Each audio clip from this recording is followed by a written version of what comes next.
Ja, velkommen til en billedaften. Vicky har fundet en del billeder, og nogle af billederne kan vi kanskje få hjælp til, hvem der er på. Hvis vi ikke ved, hvor det er henne, så kan vi kanskje også få hjælp til det. Så det er det, vi håber lidt på. Håber I får en god aften. Velkommen. Ja, jeg har lidt forskellige billeder, som Hansen sagde. Og jeg starter med en gård, der hedder Hinsegård.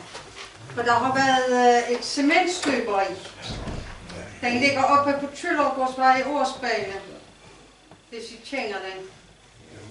Og ejeren, Steffen og Rikke Boss, der har jeg fået sådan en liste over ejerne.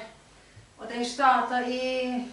Nu har jeg ingen briller på, nej. 1598, ikke? Jo, det Ja.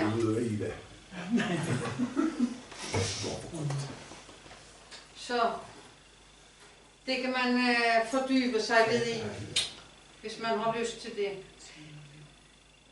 Faktisk har der været grusgrave fru Hinsegård, og det er godt, hele vejen op til Lyngholm faktisk. Hvad sagde du? Ja, men jeg kender området, så jeg holder med dig. Ja, ja, men du skal endelig fortælle, hvis der er noget, du ved. Så ligger der et på bornholmske billeder, hvor der står, det er cementstøberi. Men jeg ved ikke rigtig, hvor det er henne. Jeg skal lige trykke på plus. Men jeg ved ikke, om det er noget i Tjenger. For det kunne jo godt have været på Klemsker eller Omang eller noget, jo ikke? For der har været mange cementstøberier. Der er også et der på bornholmske billeder, som er udkendt, og hvor der heller ikke er årstal på. Men I kan jo godt se, at de har støbt noget herude, jo ikke? Fantastiske billeder. De er så klare. Så har vi Klemsker cementstøberi fra 1923. De havde en annonce i Bornholms Tidende, og den ligger ved Hinsegård, står der så. det var Østern Hinsegård. Så det var en, der hed Tjøller, der havde. Ja. Ja. Men er det ikke det cementstøberi, der hører til Hinsegård så? Jeg tror ikke, det hører til Hinsegård. Nå, hvor tror du så, det hører til? Jamen, det var jo ham Tjøller, der havde alt det der. Grusgraven har nok kørt til Hinsegård. Ja. Men han stod støbte deroppe. Østern Hinsegård. Og på bakken der. Hvor cirka? Øst for Hinsegård, det er Frødendal altså. Det er højere oppe i bakken. Ja. Ja. Tror jeg det bliver. Når vi kommer ned til Hinsegård, så det er højere oppe i det sceneriet deroppe, hvor jeg... Jamen det er jo der grusgraven er, det er jo der Hinsebjerget ligger, som de kalder. Jeg skulle mange støfte. Ja, men det hører jo til Hinsegård jo. Men bunkerangen sådan til nede i nummer... Hvad blev det? Nummer 4? I Liptevejen der. Det ligger lidt siden på vejen. Det er bunkerangen. Ja. Nå, okay. Ja, det er huset. Det svinger det. Er det fra 23, I kan huske det, eller? Det ser vi så gerne ud. Jeg mener støberiet, det var Ingegårdskylden. Ja. Men der står man husstænge. Det gør hvis de står der stadigvæk. Ja, lidt. Ja, men Der står et par vægge tilbage, ja. okay, men dengang jeg var bellig, du var husen hele. Så der var støberiet. Nå, okay. Ja. Ja. Jeg var nemlig dernede i sidste uge og gik rundt og kiggede og tog lidt billeder, ikke? Ja. Og det er det samme, det er også fra 23. Men det er noget andet, det er Klemsker, det er, fordi det er ikke til salgs. Hinsegård. Der er mange. Så er der Axel Skov. Han, det skal jeg lige lave lidt skov. Det er nemlig rigtigt. Ja, jeg er 13 år. Og det er i 24. Så kommer der et cementstøberi heroppe i Klemsker. Søn af Skomagerskov ved Klemsker Kirke. Og han har så der har han købt godt længe tyngeland jord u bakkene. Og det er hans hensigt at lave cementstøberi, ikke?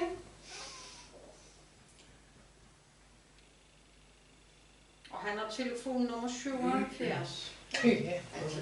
Jamen, det blev de videre dernede, tror jeg. 15-16. Nå, støberiet. Altså, det nummer. Ja. Og det her, det er Hingsegård, de søger en hugger. Jeg kan bare ikke forstå, der stod 10 i Rødegård. Er det ikke der brosion dernede?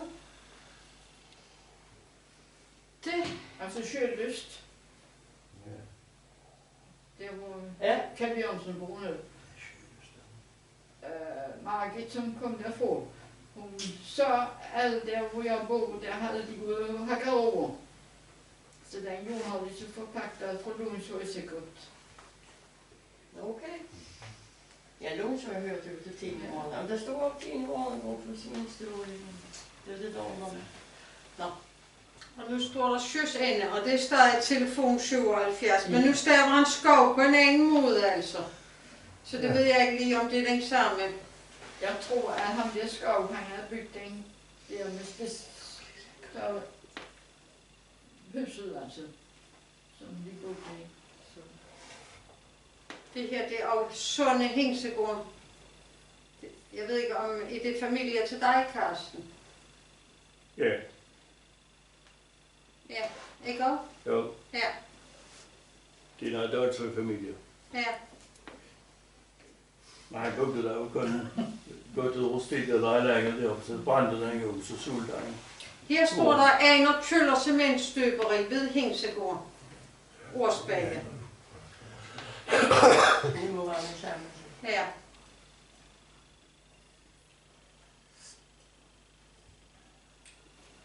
Det her, det er så oppe fra Klemmensker. Der har været en artikel om cementstøberiet. Den har været i avisen i 41, der har været under krigen. Og der er stor efterspørgsel på tag. Og så kan vi også læse her, at de faktisk har fået tilskud til en masse byggeri åbenbart under krigen. For der står noget med tilskudsloven har haft sin virkning. Så det folk har fået lavet nyt, jo ikke? Og det var dengang terrassegulven, de var populære. Ja, det var de nemlig. Og det er de så blevet Det er igen. de blevet igen, jo. Det er simpelthen fantastisk godt. Ja. Så der kommer lige ind med en der her, de har jubilæum i Årsbække Brygs. Men det er jo fordi Tingstad skole, de har været på udflugt. Og så har de altså været ingen af set cementstøveriet og tørvegravningen i Klemmensker. Så det har jo været udflugtsmulighed, jo. Rute Hundrede til Kaffeborg. Ja. I Årsbække. Der har jeg været i 13 år. Der. Nå, det har du I arbejdet. 13 år. Ja. Kvistesson. Hvornår startede du der, Johannes? Jamen, jeg kom ind på militæret i 73, så er det fra 73 til 86. Nå. Det var jo mange år, altså. Det kan jeg godt se. Og så overtog ventet jo med Ja. skår efter jeg havde flyttet. Men I kan nok se, det er meget godt, jo, fordi der er kun den der bestyrerboliggen. Og det er jo fabriksvej, der er her. Ja, der ligger kontorbygningen der hedder der. Der ligger i nu. Der er kontorbygningen der. Ja. Der Det ligger længere nede. ligger nede, helt nede der. Der kan du se det. Ja.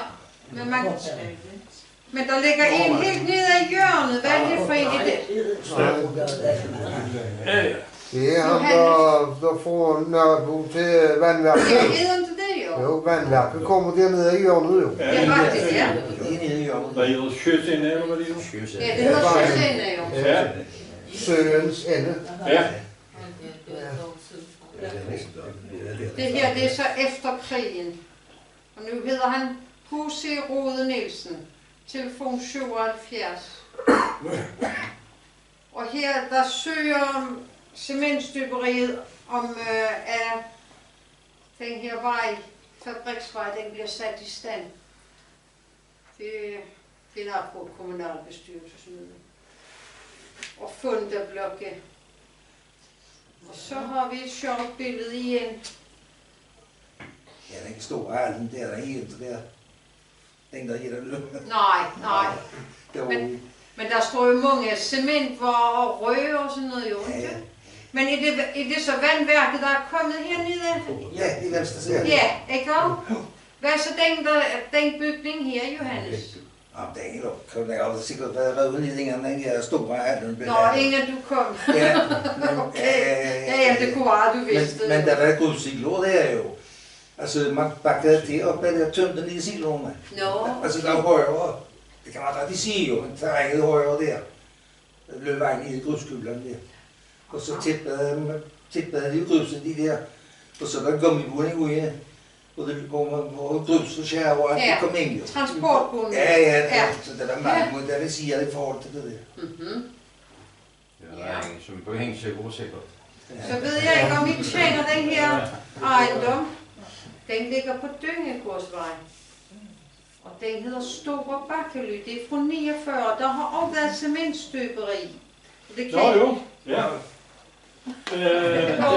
Den ligger på Dyngegårdsvej. Ja, nummer 19. Og kører forbi Egil Jørgensen. Og så kører man ned ad sin mærkvej, ned i bunden der.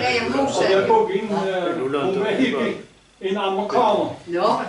Og hun overtog så efter, altså den blev nedlagt der, så overtog hun det. Og gjorde den ene bygningen klar, hun kunne bo der. Og der andre, det stod sig mere eller mindre færdig. Men der, hvor der har været cementstøberi, det er den eneste, der er tilbage. Jo, det er i beboelse i dag. Ja, og det er den, der ligger til venstre her. Det er den, ja. Det er rigtigt. Ja. Jeg kan huske, at jeg kan være nede med ro til, hun havde få. Ja.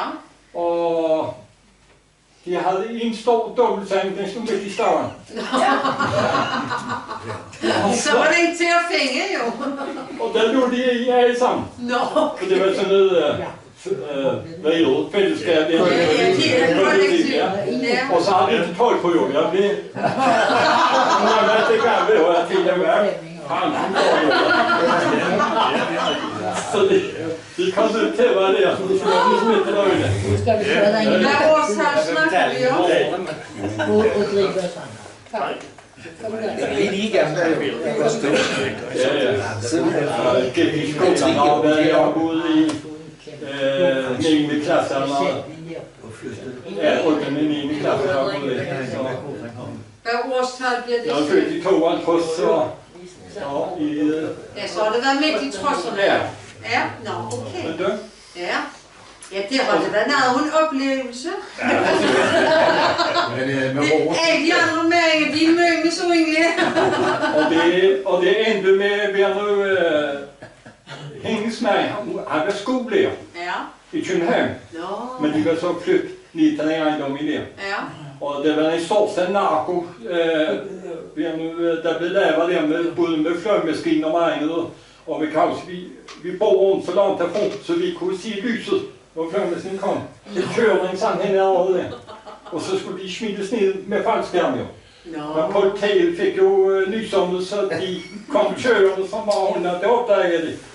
Så fløjmaskinen sløgte lyset, og så dampede en på rød og landede på rød Fløjfløjs, og kørte, gik ned i skavlen og snit kufferten ind der og skulle jo så op på fløje igen, stå på et på banen, så han kunne komme op. Så tog vi ham. Er det stadig midt i trodserne? Ja. Nå, okay. Hold det op. Det var noget en historie. Den skal vi lige have skrevet ned, Hans. Og så vil jeg nu, kan jeg også se slutningen hun vælger. Så fortalte hun kom på et meget rigt hjem. Hendes forældre havde et kæmpestort hotel i Amerika.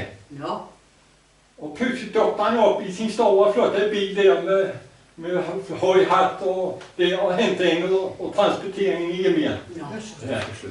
Men hun havde en karl der på, hvad var han, 3 år vel, då. Og han kunne snakke dansken. De kom op til os og købte mælk og æg og sådan noget. Så vi havde lidt kontakt med dem. Hvor boede du? Vi boede på Sernod, Lystrup og Døngårdsvej. Døngårdsvej, ja. Højvang nummer 23. Lige overfor derovre af... fanden hedder det der. Vi har forskellige. Ja, der hvor det der, ja. Det er oppe. Det er de Egil Jørgensen, det Ja, ja. Jeg minns Sernod der. Ja. Er det Jørgensen? Ja, Sernod. Nå, ved Det er Julia siden. Ved Sernod. Julia Olsen. Julia Olsen, ja. Ja, de har vi sgu da også. Okay. Ja, det fik vi jo. Landhus. Det ligger der, ja. Harry Olsen, som der kom af til Træby, han kom over det her, du mener det? Ja. Ja, han er jo Harry. Ja. Og så har jeg så opdaget nu her, jeg har studeret Årsberg, Klemsker og alt det der. Der gik vi stor stenjord for Årsberg, og så op over til os. Ja. Og vi havde stenjord langs med haven hjemme. Det var det der forbindelse til Torsberg. Ja. Og så vores hus har været ledhus. Ja. Der har åbnet lederen Ja. ind til Lyngen. Lyngen var helt op og hos os det. Ja. Og så gik der jo op forbi gamle dam og så til Åskov. Gik helt op til Åskov. Forårsberg til Åskov. Det er stenjord der. Lige der vej. Ja. Ja. Men den har den ikke gået op til om Klemskov så? Nej. Nej, Nej. den har jo gået ved Nordre Lyngvej. For Jeg gik forbi den gamle købmand. Det var jo et ledhus. Den gamle købmand, Spisgårds købmand. Læste jeg i et dag. Så der har gået sådan cirka det op, og så gik den jo... Ja, og så ned der ved, hvad hedder den der, hvor cykelfabrikken er? Hyldelyst, ikke? Ja, bagom jo. Bagom, ja. Nedenfor. Ja, jamen jeg kan huske... Hyldelyst, det var der, at de var inde og få besøg hos smeden. Ja.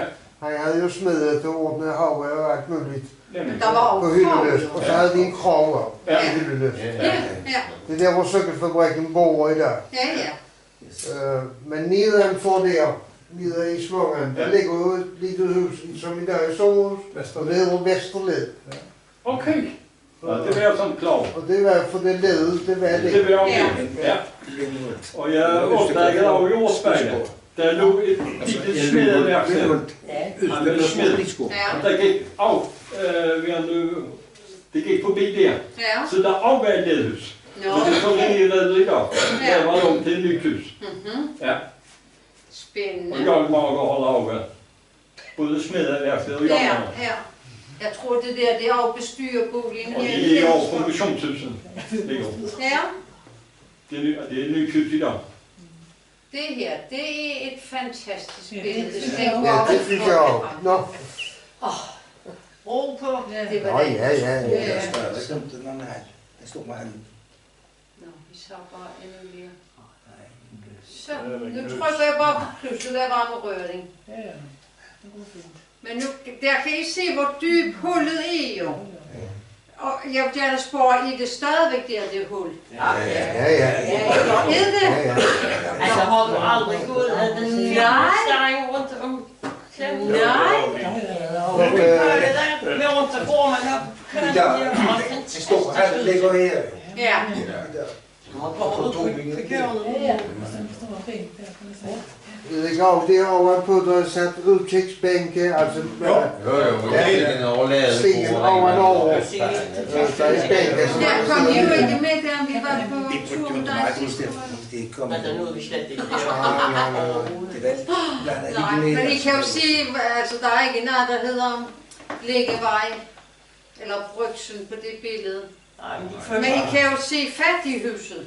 Det ligger jo heroppe jo. Ja, de første på Fabriksvej. Og de første på Fabriksvej. Og de kommer jo i begyndelsen af 60'erne. Ja, det er 55 det her nemlig. Okay. Så kan I se det. Der i Fattighuset, det er meget lille. Og så er der et hus på, hvad hedder det, Vestergade. Ja. Det er fordi vi ikke kan se det første hus på Klemens Vestergade, det er faktisk det Agnes og Åge boede i. Ja. Men det ligger til venstre for det her billede. Bjørnegård er så tydelig. Den er meget tydelig, ja. Og Og Mølland. lige den Bjørnebøen. Bjørnemølland kan man også. Bjørnemøllen kan man også se, den er heroppe jo, ikke? Og det har de så sløjfet fodboldbanen jo, som var nedan for fattighuset. Ja, det var det. Ja, for det er de hus, som ligger på fodboldbanen. Ja, nemlig. Så var det, at de lavede tårn op på. Ja. Det var der, de måtte flytte kolor, før de skulle spille. Ja, det var det. Ja, ja. Nu kan I se, der er jordmorhuset, det er blevet bygget der sen. Ja. Og det bliver bygget i 55. Ja, jeg tror det er det jo. Ja. Jordmorhuset, det er det der Ja, jo. fordi det var svært at få jordmor i Klemensborg. Og så byggede kommunen et jordmorhus. Okay. Så det var det nemmere at finde en, der godt ville være jordmor i Klemensborg. Nå, hvad valgte jordmor, det er du? Eller en tre første gruppe. Og det var der var to Før det der var en af bygget og Kæring var fiskehandler og jordmor. Nej, til dig, den hvor jeg blev født, og jeg var over, du blev født i gamle. Snakker du ikke om Nu Sjølle? er der en jordmor, ja. Altså, det er også Sjølle, det er ikke ejendom. Nej, jeg kan ikke have sagt. Nej, jeg kan ikke huske. Det kan du ikke sige, nej. Hvor er det Sjølløst? Ja. Ja, det kan jeg godt være, ja. Op til, ja. Ja, Men som du sagde før, Hans, på nogle billeder, der skriver de en masse jo. ja. Det er noget, der hedder Danmark set fra luften. Der kan man finde de her billeder. Det er jo fordi, at de laver en hel masse billeder, og så prøver de at sælge dem til folk jo. Ja. Og hvis folk så vil købe dem og have dem farvet, skulle jeg til sig. Så de skriver bemærkninger på billederne, det der, det skal være godt, så det skal være græs, det tør skal være rødt, og det skal. Okay. Det Det er jo derfor, der er sådan et prøvebilleder rundt omkring, og de er stemplet et sted, så man faktisk ikke kan bruge billedet hjemme. Han er lidt for det. Nej, det er det så, ja. Så har de fået dem ud som prøvebilleder, ikke? For at bestemme sig for, om de vil Nu købe er der vandværk her jo, og så heroppe, det må være Lungshøjvej, er det ikke det, eller? Og Det ligger parallelt med Bjørnebø. det er jernbanen du, faktisk. Er det ikke det? Nej, Nej, det her, det er 58. Nej, det er jo Det ligger bare Bjørnegård. Der var sidespor hen til Der var gruskulden. C-spor jo. Nå, den gruskuller mindre. Ågårdsvej. Ja, det er rigtigt. Ikke den der gruskulde, men den der ligger til venstre. Nemlig. Ja. Det er rigtigt. Ja, men det der, det er for tidligt, for det grusspor. Det her, det er 58. Jeg er sikker på, at grussporet, det kommer der. Og det løber her lige bag om bestyrboligen. Det kan godt være. Det ved jeg faktisk ikke. Det må være begyndelsen på... Den vejen, der er lige bagom Hans Jakob Rømers der. Det er jo det gamle børnesporet. Ja, den tynge. Ja. Jeg tror, den vej, der løber ned, det må være begyndelsen til Lundshøjvej. Det er 79. Det er jo i Klemensborg, ikke? Ja, men det var jo. Ja, mit løsning vist. Nu var jeg var med til at hjælpe til med at lave den længere end det. Nå, okay. Den der. For jeg var fra 73 til 86. Ja, ja. Så byggde vi den der sådan bladning, der andre lå der. Ja. Nå, der er noget med Hingsegård, men den hedder jo Hingsegård, fordi der var den første, han hed noget med Hingse. Og det er på stednævne ordbogen. Ja. Hvis I har ellers ved noget om grusgrave, stenbrud og hvad der ellers har været af virksomheder, så vil vi jo ret gerne vide det og høre jeres historie om det, og vi vil gerne have det skrevet ned. Ja, så kan jeg jo sige, nu jeg har solgt grusgrave. Nå, ja, det har du også jo. Ja. Der har jo også været grusgrav i Kokkedal jo. Ja. Og på Risbygården, der er jo stadig grusgrav, i den til det jo. Jo.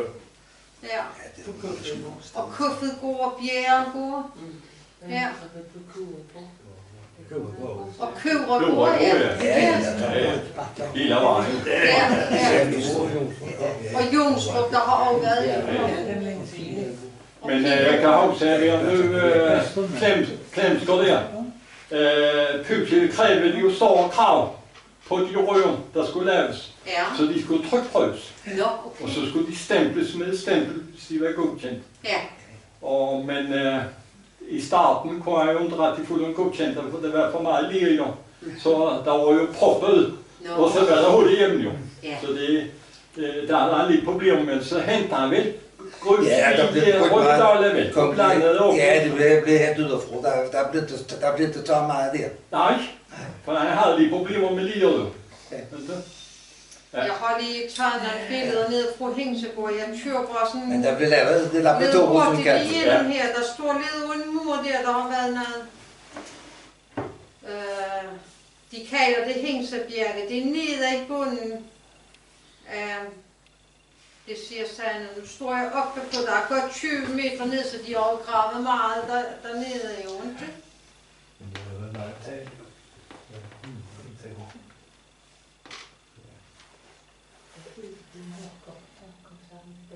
Det er jo altså ret højt alligevel i forhold til, fordi ellers er det helt fladt jo, ja.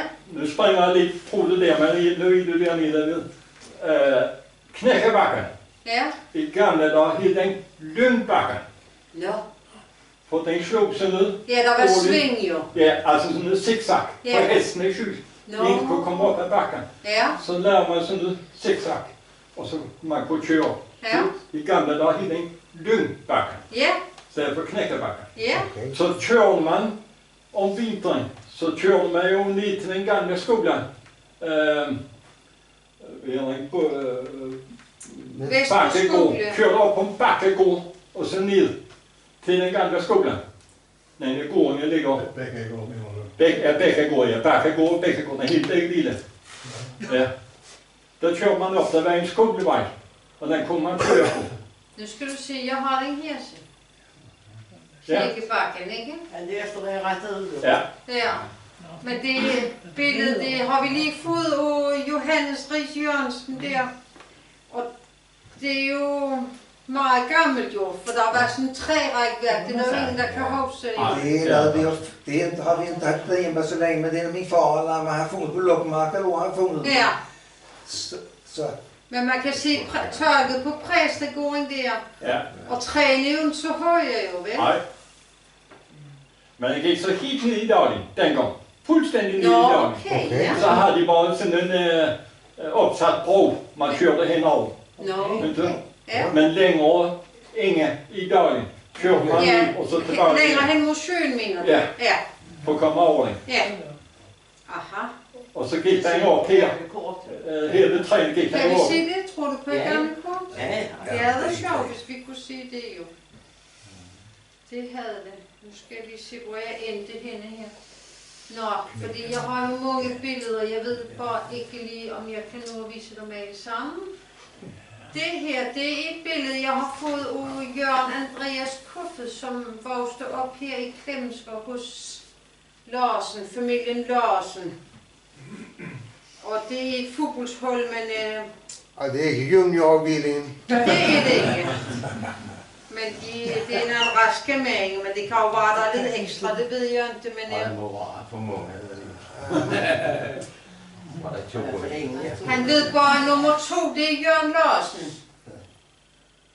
Men det havde jo været sjovt, hvis der var en anden, der kunne tjene nogle andre af dem.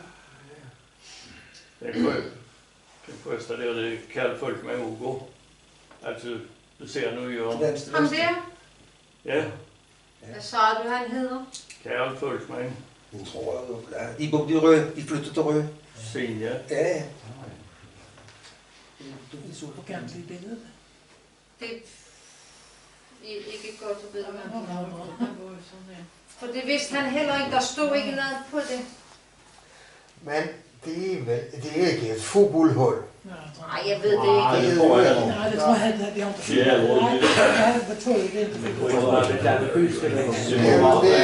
Jeg tænker over, det er sådan noget, det er form en festival, hvor bønderne spiller mod firmaerne. Firma fodbold. Ja. Ja, der er jo en i sjov. For de var altså voksne. Nej, men det er jo nøjagtigt det, jeg mener om. Han har fodboldstrøm. Ingen har strøm på fodboldstrøm, så der har været sådan et firma. Ja, det ved godt, der var sådan noget. Jeg har været festebeladet her. Vi har jo også et billede nedenfor fattighuset på den fodboldbørnen, hvor de kom med togtrækning. Og der er jo den store kæren Willy Lund, en gang, Okay. han var svær at trække Ja, på, ja. tror jeg. Ja, han har kilo der. Det kan godt være, at damerne kan hjælpe os lidt her. For han troede, det var, Jørgen, han troede, det var et, der var taget inde på højskolen. Eller hvad hedder det?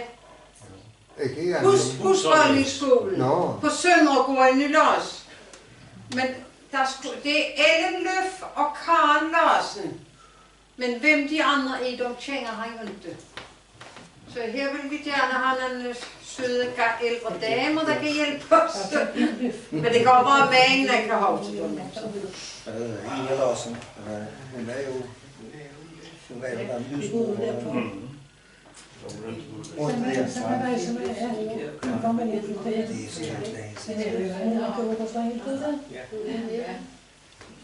Du kommer til at finde hende. Jeg får din formiddag, den er jeg, den er 20 år. Efter det er det også biler, og jeg går til han er jo der kommer nu til at få os til at stå en stor gang i forhold til så søndagsstå. Og hun så Vi snakker bare lidt videre. Nej, vi snakkede videre om Hvidløf. Ja. Vi kom ikke længere. Der er også nogle søde damer her. Men altså, de kan jo komme i og for sig fra hele øen. Men de ved vi ikke rigtig, hvem er. Jo, hænger der, der leder, de hænger der helt fra løf. Hænger der... Nej, hvad er jeg så? Hænger der står der? Ja. Ja. Personen til løb, hvad hedder hun? Det var deres konsulent. Der står lidt for oven til. Der står på venstre Ellen Løf.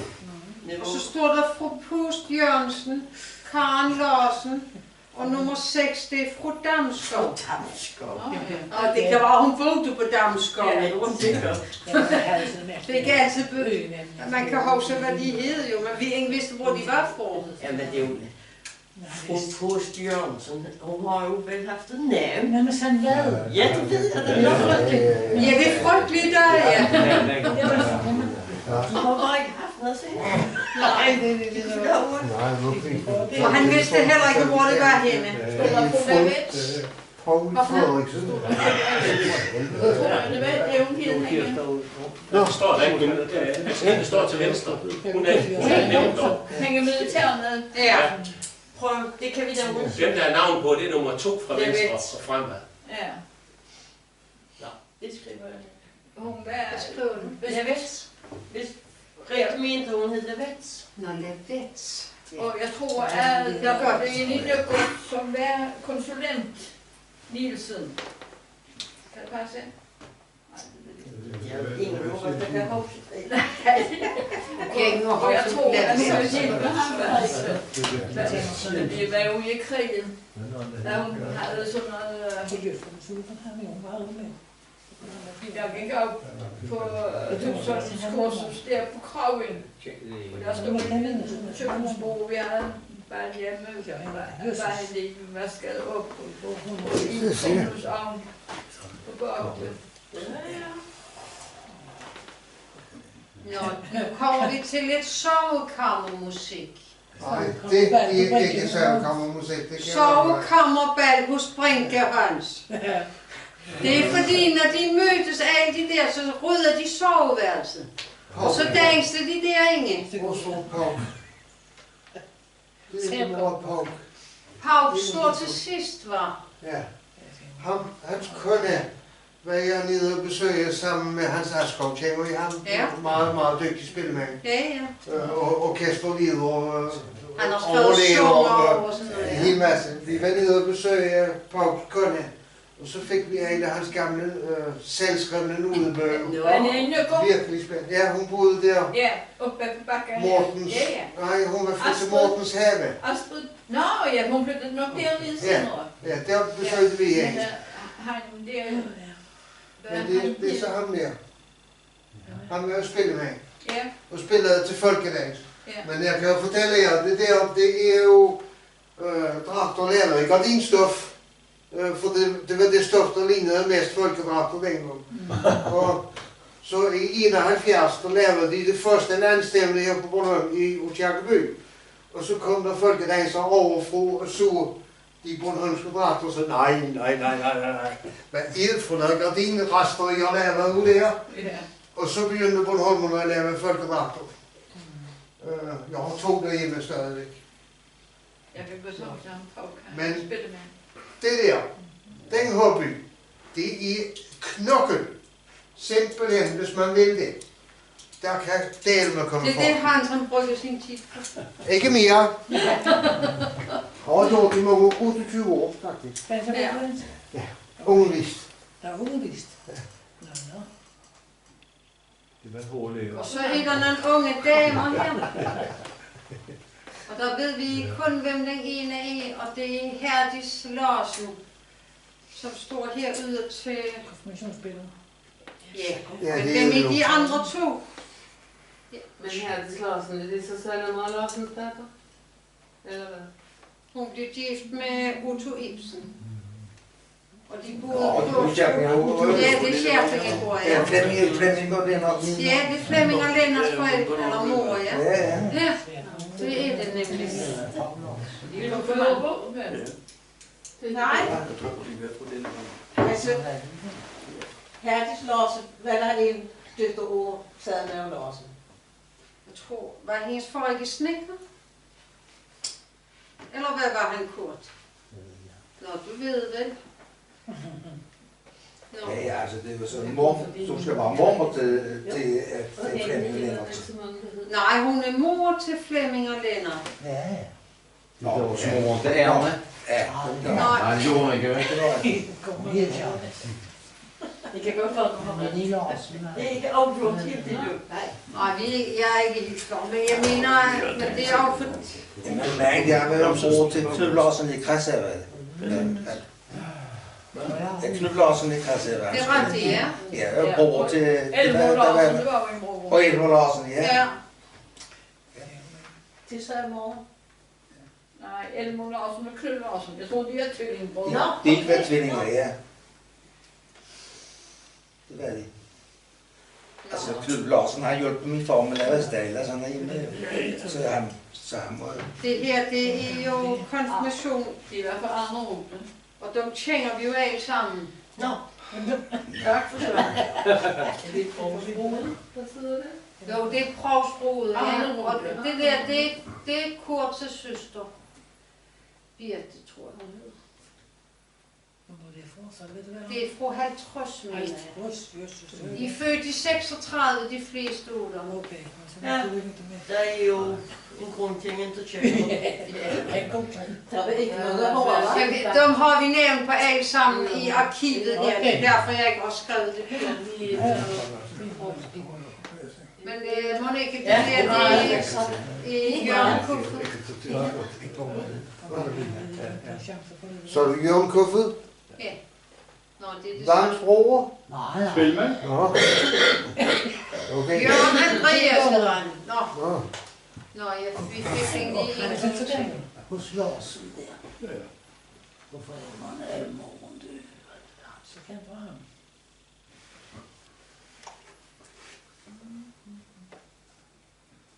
Nå, Første der. jeg har lige et billede her fra 50'erne. Hvor er det henne, Jens Ole? Jo, med Vedby.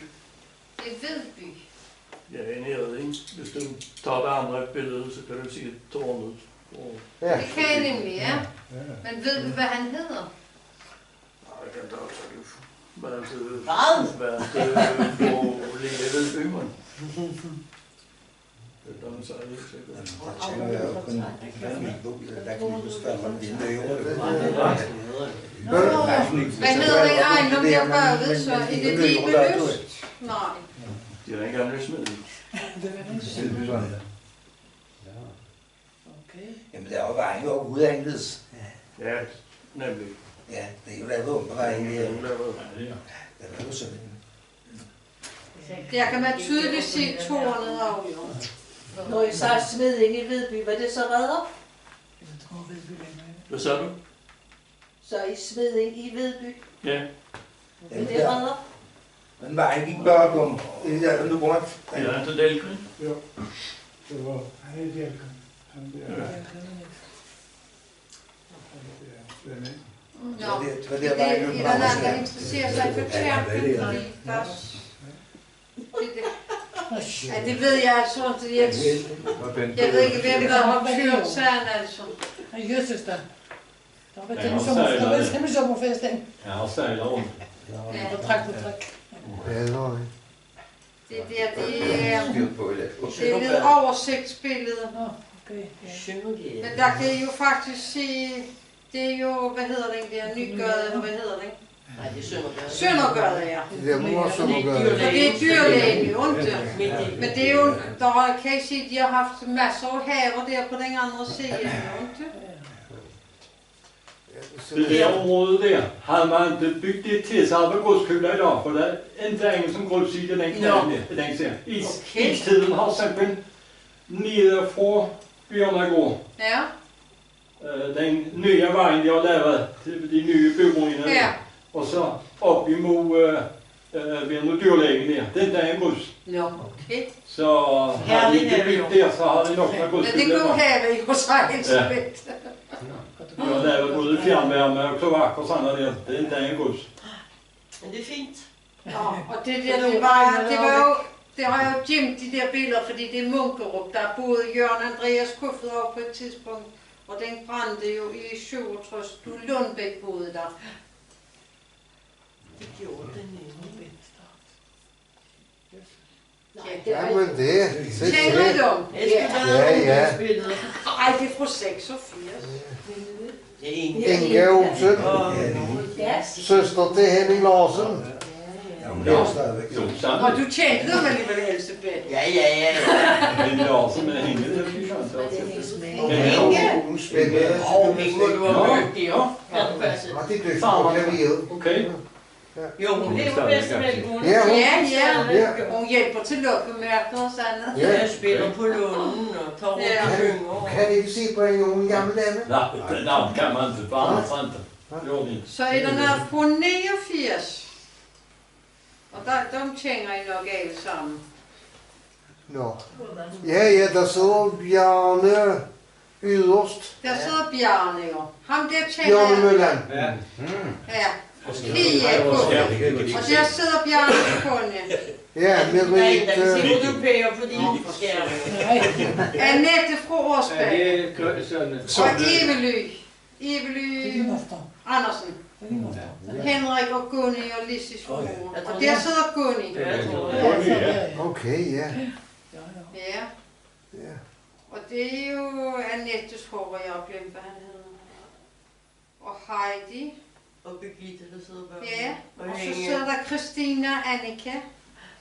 Og deres mor. Ja. Det er en børnehave, så det er lægestove. Jeg tror, det har været nede på kommunekontoret, der var lægestove jo. Ja. Hvem er det så? Ja, det er sgu ikke en ærlig tjener. Nej. Det tror jeg heller ikke. Du har da været meget pæn en gang. Ja, så fingre i kogt og køsten. Nå, jeg beklager, men sådan en tonen altså på så. Vi lever fint nu. Ja. Men det er Heidi og Rebecca og Christine, Patrick og Annika og Nini og Monika. Ja. Monika, det er også Gunnisse piger, ikke? Hvordan foregik det? Var det der plejer mødre, der kom med deres bælle?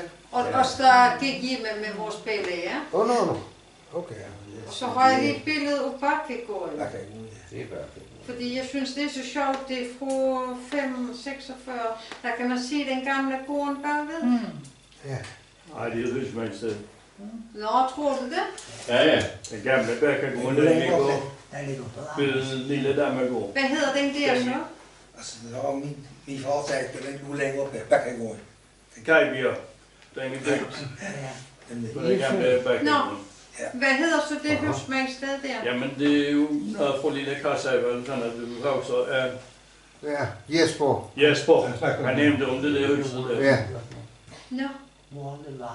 Viste han ikke også det billede? Det er lige ude på. Det kan jeg ikke huske. Det billede har været, så det har jeg ikke.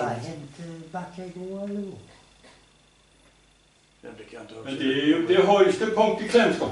Nå, Okay. Man skulle tro det var kärkan, men det är det alltså inte. Det är den gården ner. Nå. Aha. Ja. Och om istiden ner så var det faktiskt 2 öar. Det var Klämskog och så var det Backagård. Nå. Det var till de 2 isningar har liksom gått emellan där. Ja. Och så skolt den galsänken som du har idag. Det är den isningen du har lärt det. Men det är det högsta punkten. Der er jo meget højt. Ja. Så har vi noget gymnastik her på Kragen. Nu nærmer det sig jo. Føler I jer hjemme? Nej, jeg fik ikke kirsen. Jeg er lige. Så det gik jeg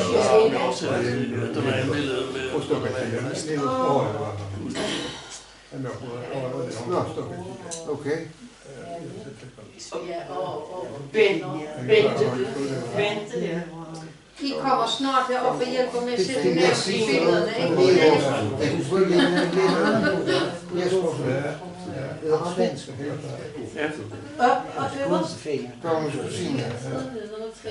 Det er Lisbeth. Ja, Nej, det går over Lisbeth jo. Nå, jamen det er begge tyller jo. De spiller rundt om. Og så hjælpen fra Yderste højre? Nej, midt i. Vi ser på Lisbeth. Der? Ja, jeg tror det bliver til.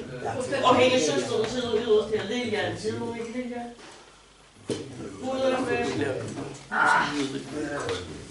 Jeg synes, at det der, det kunne ligne Lillen Jespersen.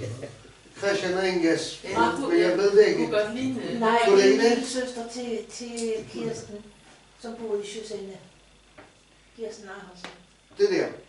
Ja, det tror jeg. Ja, okay. Jamen, den yderste. Jeg er heller ikke sikker. Madsen. Nej, Andersen. Ja, men hende yderst. Det er Lilian Madsen for. Yderste venstre. Ja, jamen det har du nok. Og så hendes søster, der sidder nummer 3. Hvem er hende, der sidder yderst til højre? Ja, hende kan ikke Jeg ved det, du så. Hvad sagde du, Georg? Nej, men jeg hopper lidt til Bakkegård. Der er 13 søer på det område ved Bakkegård. Ja. Men de fylder til og men 13 søer har der været. Det er godt. Og det var meget yndet sted for Klemsgårdfolken. Og til fest og til møder og sådan noget. Ja. Så man byggede et forsamlingshus. Det er det grå, der ligger i svinget til hvad hedder den, som der var en lige der.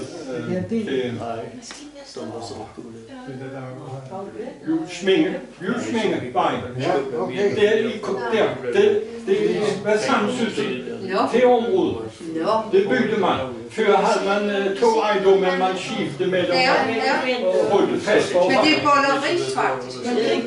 Det er bolleris, ja. Ja, fordi det har vi jo læst om. Men bolleris, hvad er bolleris?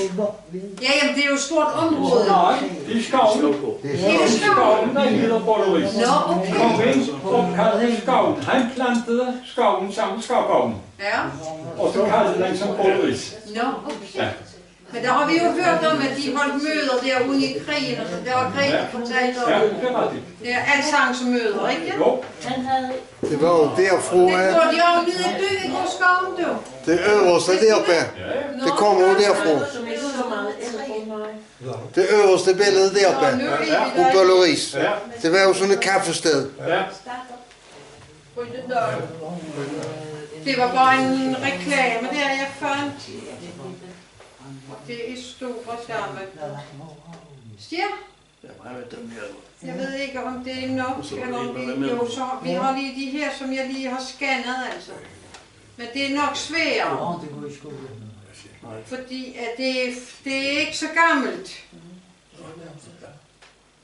Det er fra, altså, det er fra 99. Det er jo nogen, der har været på. De har været på tur i London, ikke? Ja, London i 97.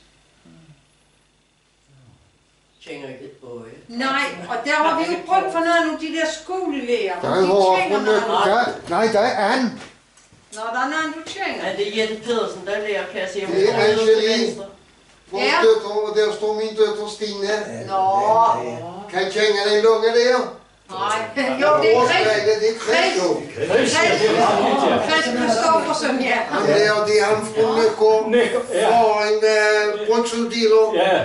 Hvad hedder han? Asger? Nej. Det var jeg. Nej. Det var forretnings. Bryggsuddeler før Asger. Ja, det er en klasse på Ja, det ved jo. Ja, Det er en anden på tur i London, jo. Ja. Det var godt, Hans. Du kunne tjene en anden. Forstændig. Nej.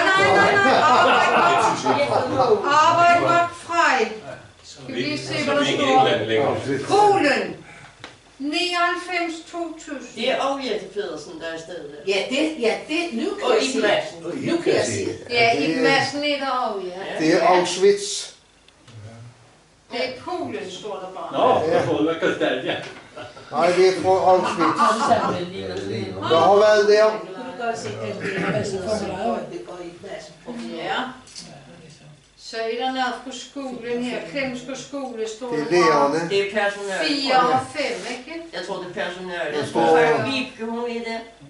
Bent Sørensen i midten. Ja, jo. Så kan vi lige se det. Men det der mangler jo navn på. Der er jo også nogen, jeg kan tænke med. Der er Kim Clausen, kan jeg se. Christian Grønbjerg i Kim midten. Clausen. Og det er Bjarne Sørensen.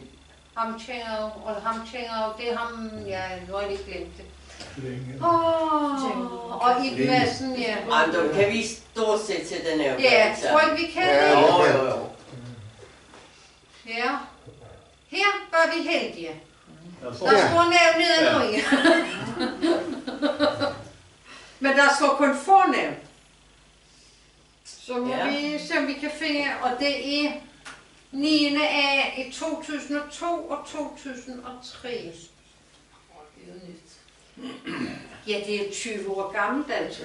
Det er jo ikke så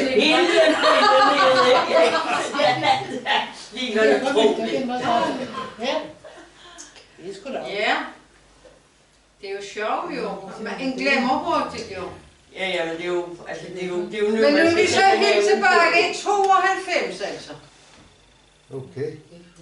Pibla fodbold? Ja, det var skolefodbold i 92. Ham læreren der, han hed John. Ja. Tror jeg, han hed John? Det tror jeg.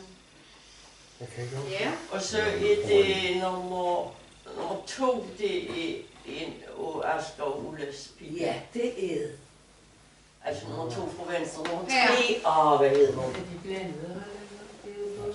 Nej, det er piger. Det er kun piger. Nummer 4, det er en engel. Ja, det kan Marlene. Nej, hvad hedder hun? Ja. Marlene. Marlene. Og nummer 3, det er kort for Kirstens pibel? Ja, det er en Paulsen. Paulsen fra Nøkker. Ja, der kan godt være noget på Nøkker jo. Hendes mor, var det ikke en søn med der? Jo, nej, det er ikke en der. Jeg tror, det er Kirsten og Korts pibel. Der står der. Ja, men der er både Karina og Marlene jo. Ja. Jeg tror ikke, der er en og Hanne og Werners pibel der. Ja, det kunne godt være. Ja, det kunne godt være Lotte. Fantastisk. Nu er vi jo kommet til Zimbabwe. Ja. Det var det, Bent Sørensen fortalte om jo. Ja. Nå ja, det var min mor. Og der er Karine. Ja, det er Bent. Og Karine, hun står herude. Ja. Og der er Ip, ja. Men Jette, hvad hedder hun? Jette Pedersen, hun er ikke med det. Nå. Det er Christine, der sidder ved siden af Madsen. Anne-Grethe Kennys. Ja, og Bent Sørensen, jeg sidder. Ja. Og Marie Tøstesen, det er dem. Jeg bruger hun hende da. Yder til venstre. Yderst til venstre. Nå. Jeg kan fortælle lidt om den rejsen der. Nå, var du med? Nej, min hår han er med. Nå, hvor er han så? Han står der ved en stor stigning. Med det mørke håret der. Ja. Nå, okay. Og han fortalte, at det var meningen, de skulle bo på en skole. Ja. Men det blev så pygtigt forhindret. Ja. Så man måtte jo lave lige om på det der. Så de måtte jo have dem ud i civil. Altså. Ja. Privat. Ja. Ja. Og min hår, han kom til at bo sammen med en familie. Men de var ikke rige, men far jeg kørte i taxa, og hun var vist læger. Men de rige, de havde vi har en swimmingpool i haven, men det havde de sådan det. Nå, okay. Men naboen havde. Nå. Og de spurgte hvad mad han ønskede, og pludselig sagde jeg vil gerne have en pizza. De kørte flere timer for at hente den pizza. Så tænkte jeg, det skal nok aldrig. Og når de skulle i seng, så sengen er sådan midt på gulvet, så stod der bøtter rundt om bilen, for der er ædelkopper og sådan noget, som kryber op i sengen. Så skoene skulle man tømme hver morgen. Ja, det er ret. Ja. Og slaveriet, de skulle være væk, men det var ikke, for det havde en pibel.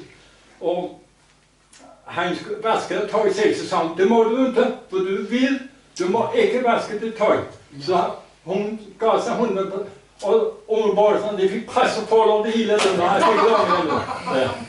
Og de havde havemænd, der gik der. Ja, men det er ret nok, når man bor dernede. Der var glasmøller rundt om, ja. og de skulle hoppe over møller. Ja. Nå, nu er vi helt tilbage i 90 i London.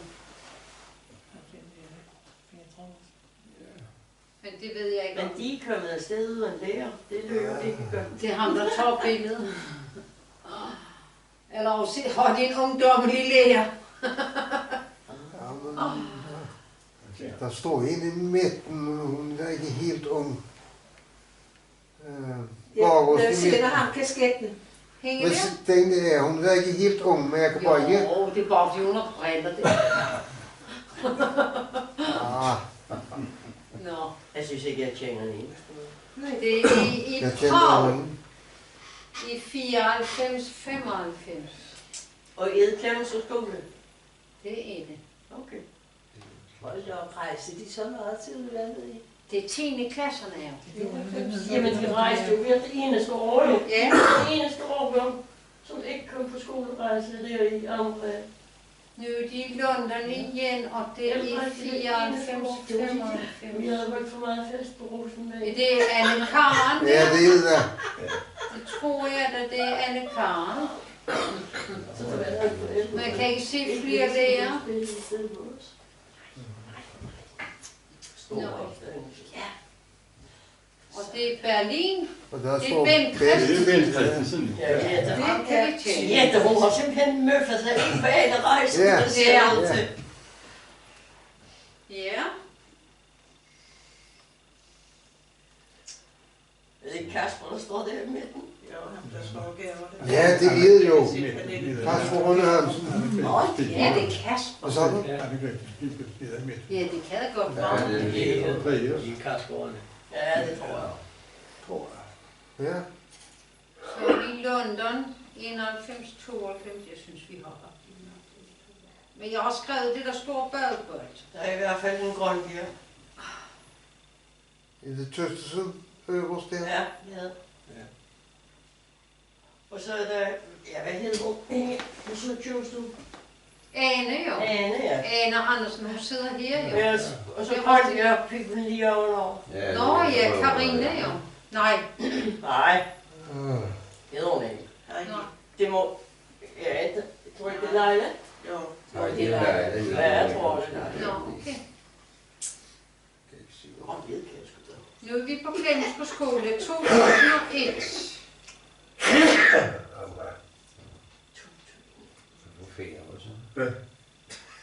Ja, det er lidt kornet. Jeg tror, det er fordi, at de har lavet det på computer, i stedet for at få det fremkaldt hos en fotograf. Så i det... Det siger altså I det ikke en, de har sat ind? Jo, det tror jeg. Fotomanipulation, ja. Jeg tror faktisk, han yderst til højre, nederst, det er vores festmager til... Ja, Tobias. Ja, jeg tror. Ja. Men hvis det er Tobias... Kræmer, ja. Så er det jo Sofies overgang. Jeg synes bare ikke, jeg kender det. I det hænge, de har sat ind? Nej. Nej, men Sofie gik jo ikke i de sidste, hun tog på efterskole. Nå. Ja, det er fru Berlin, men det er... Ja, det er det er vigtigt. Man kan faktisk kun se den store der, altså. Men den bliver lidt kornet, når det ikke er ret i fremkaldt, jo, ikke? Ja. Men der er jo en sort pibel der. Om der er nogen, der kan huske hænge. Nej. Nogle gange kan man huske dem. Alle de der er navn på. Der er sådan en hel masse sådan nogle billeder med navn på. Ja, der er en hel masse skolefotos på den. Og der er Maria Harbo Frederiksen. Det kender vi jo. Eller jeg gør.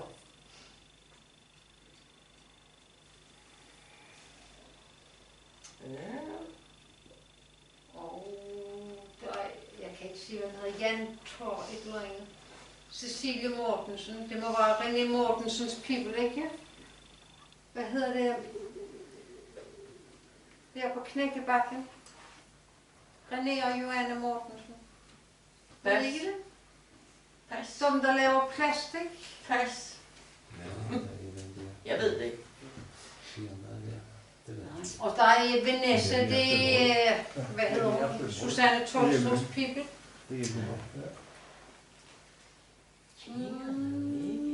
Nå. Men altså. Ja, det var altid. Det er også meget med dine billeder, altså. Ej. Nå. Der er i Cecilie igen. Nå, det er nok de samme. Ja, det kunne godt ligne en lærer, altså. Det er det. Ole Nielsen og Mone Jul Christensen. Det var den sidste. Ja. Så har jeg lige overskrevet tiden lidt, det beklager. Ja. Håber ikke, jeg keder jer. Det var de her kulerne der, du sagde Berlin, der stod Belgien ellers. Står der Belgien på det? For der har jeg været oppe. Jamen det er rigtigt, der står også Belgien. Jeg har været oppe i med det. Ja, det er rigtigt. Det var han, altså han er på sig. Ja. Så har han udstationeret det, han er militærmand. Nå, ja. Han er i Belgien 4 år. Nå, okay. Så der har jeg været nede. Ja, det var da spændende. Ja. Ja, men vi går over til kaffen bare. De har noget dejligt øl, jeg kan ikke huske sangen. De står, man tror, jeg har nemlig. Og har I glemt at stille klokken? Ja, så får I den købland der, man købland der, det går vel bullen, den kører. Så det er jo, der står, man råtter der.